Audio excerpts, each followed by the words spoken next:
चंद्र Prakash Joshi. Question number 82। Speaker महोदय, उत्तर सभा पटल पर रखा गया। माननीय अध्यक्ष महोदय, मैं आपके माध्यम से एक महत्वपूर्ण विषय पर माननीय मंत्री महोदय से निवेदन करना चाहता हूं।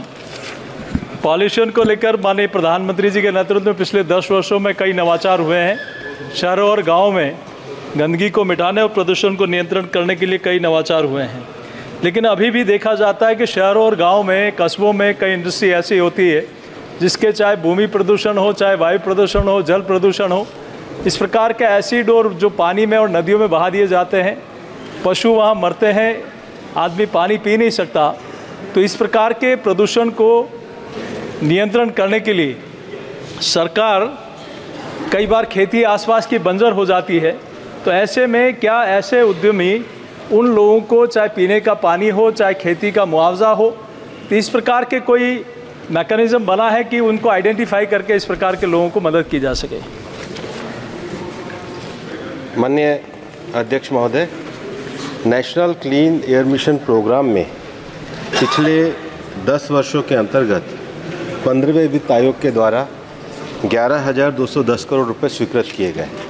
जैसा कि माननीय सदस्य ने प्रश्न उठाया है, यह जो कार्यक्रम है इसके अंतर्गत एयर क्वालिटी, वाटर क्वालिटी और सॉलिड वेस्ट मैनेजमेंट और उसके साथ साथ डस्ट मैनेजमेंट के लिए पैसा उपलब्ध कराया जाता है। जहाँ तक पानी के पॉल्यूशन का विषय है, माननीय सदस्य महोदय ने ये सही विषय उठाया है। हमने जिन 131 शहरों का चुनाव किया है उसको इसी आधार पर किया है कि जिनके विगत 5 वर्षों में एयर क्वालिटी के स्टैंडर्ड नहीं छुए गए हैं, जिसमें सारे विषय शामिल हैं, पानी का भी है, वायु का भी है, सॉलिड वेस्ट मैनेजमेंट का भी है, उसके लिए धनराशि प्रदान की जाती है।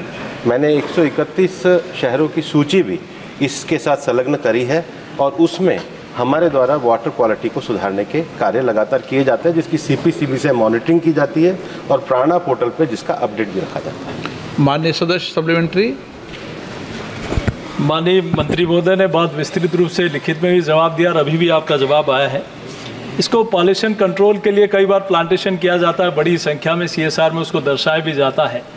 तो क्या उसकी ऑडिट करने के लिए क्या ऐसा कोई मैकेनिज्म बना है कि ताकि जो प्रदूषण हो, चाहे किसी भी प्रकार का हो, उसको कंट्रोल करने के लिए, और जो प्लांटेशन है निश्चित रूप से वो लगेंगे तो उस क्षेत्र में प्रदूषण को नियंत्रण करने में महत्वपूर्ण भूमिका निभाएंगे। तो इस प्रकार का कोई मैकेनिज्म बना है कि कितने पौधे लगे हैं, कितने सार संभाल हुई, कितने चल रहे हैं? क्या इस बारे में माननीय मंत्री महोदय से मैं जानना चाहूँगा। बहुत धन्यवाद। माननीय अध्यक्ष महोदय, जो माननीय सदस्य ने प्रश्न पूछा है वो नेशनल क्लीन एयर की जो मॉनिटरिंग का विषय ये है, लेकिन उन्होंने जो एक सहायक प्रश्न उठाया है वो पौधों के विषय में उठाया है।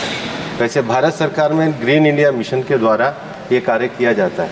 माननीय अध्यक्ष महोदय, मैं चूँकि माननीय सदस्य ने एक प्रश्न पूछा और एक महत्वपूर्ण विषय आपके माध्यम से सदन के संज्ञान में भी लाना चाहता हूँ कि इस पर्यावरण दिवस पर 5 तारीख को माननीय प्रधानमंत्री जी के द्वारा एक बड़ा इनिशिएटिव एक पेड़ माँ के नाम उसको लागू किया गया और आपके माध्यम से मैंने सारे सांसद सदस्यों को पत्र भी लिखे हैं।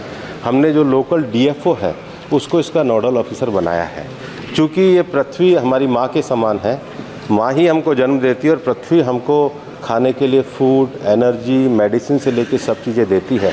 तो मैं आपके माध्यम से आह्वान भी करना चाहूँगा कि एक पेड़ माँ के नाम मिशन है, वो ट्री प्लांटेशन के लिए एक बड़ा कार्यक्रम है और आपके माध्यम से ये सदन भी उसमें सहयोग करे, ऐसी अपेक्षा करते हैं।